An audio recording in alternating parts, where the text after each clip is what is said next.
Dans les ruelles poussiéreuses de la Mecque marchait un jeune homme silencieux, les yeux baissés, portant en lui une lourde condition, celle d'être esclave. Il s'appelait Bilal ibn Rabah, fils d'une ancienne princesse d'Abyssinie devenue esclave. Propriété d'Omaïa ibn Khalaf, un homme connu pour sa cruauté, Bilal vivait sans liberté, sans droit. Pourtant, au fond de son cœur, une lumière ne s'éteignait jamais, celle de l'espoir d'une véritable liberté, celle de l'âme. Un jour, alors qu'il passe discrètement près d'une assemblée, Bilal entend une parole nouvelle et puissante. Dites, il n'y a de Dieu qu'Allah et vous réussirez. Ces paroles venaient de Muhammad, que la paix soit sur lui, qui prêchait l'unicité d'Allah et l'égalité entre tous les êtres humains. Le cœur de Bilal s'illumine. Pour la première fois, il comprend qu'il existe une vérité plus grande que les chaînes qu'il porte. En secret, il s'approche de ceux qui suivent le prophète. Il écoute les versets du Coran et les larmes aux yeux, il prononce la shahada. J'atteste qu'il n'y a de Dieu qu'Allah et j'atteste que Muhammad est le messager d'Allah. Il sait qu'il vient de trouver le sens de sa vie. Peu importe son statut d'esclave, il est désormais libre dans son cœur. Mais la nouvelle se répand. Omaïa, furieux, traîne Bilal en plein désert, l'écrase sous une lourde pierre et le torture sous le soleil brûlant. Pourtant, Bilal ne cède pas. Ses lèvres sèches répètent sans cesse Ahad, Ahad, l'unique, l'unique, affirmant son amour et sa foi en Allah. Touché par son courage, Abou Bakr, le compagnon fidèle du prophète, paie une grande rançon pour libérer Bilal. Pour la première fois, Bilal est libre. Il lève les mains vers le ciel et remercie Allah de l'avoir délivré de ses chaînes. Bilal se consacre alors entièrement à Allah et à son messager. Il accompagne le prophète chaque jour, apprend à ses côtés et devient un membre respecté de la communauté, traité avec fraternité et sans rappel de son passé d'esclave.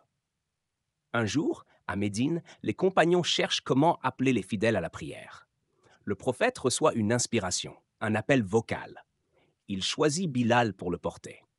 Bilal monte alors et s'écrie d'une voix forte et émotive Allahu Akbar, Allahu Akbar. Ainsi, il devient le premier muezzin de l'histoire de l'islam. Dès ce jour, 5 fois par jour, Bilal élève sa voix depuis le toit de la mosquée. Les compagnons pleurent en entendant cet appel sincère qui leur rappelle la miséricorde d'Allah. Bilal ne se limite pas à l'appel.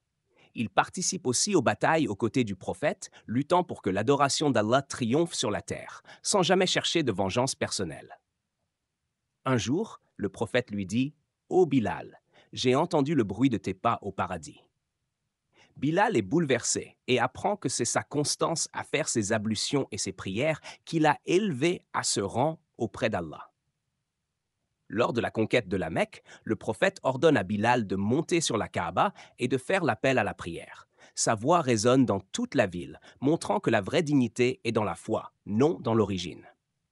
Certains parmi les anciens ennemis murmurent encore avec mépris. Mais Allah a honoré Bilal, prouvant que la valeur d'un homme est dans sa foi et non dans son statut ou sa couleur. Bilal est pleinement intégré à la communauté, aimé pour sa sincérité, son humilité et sa générosité. Tout se rappelle que l'islam a aboli toute supériorité entre les hommes, les rendant frères en foi.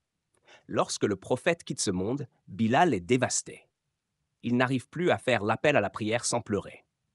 Son cœur brisé, il quitte Médine pour la Syrie. Des années plus tard, les compagnons le supplient de faire un dernier appel à Damas. Sa voix tremble, les larmes coulent sur les visages, tant ils se souviennent de l'époque bénie auprès du prophète. Bilal est devenu un modèle universel de patience et de persévérance. Sa vie prouve que l'honneur ne vient ni des titres ni de la richesse, mais de la foi et de la constance. Chaque jour, des millions de musulmans répètent les paroles qu'il a été le premier à porter, faisant de lui une légende vivante de l'islam. Son histoire est transmise dans les familles, les mosquées et les livres. Les croyants se rappellent son exemple, l'amour d'Allah et la fidélité au prophète. Bilal nous rappelle que devant Allah, aucun homme n'est supérieur à un autre, sauf par la piété. Il est la preuve vivante de l'égalité et de la fraternité en islam. Aujourd'hui encore, les musulmans du monde entier se souviennent de Bilal ibn Rabah avec respect et amour.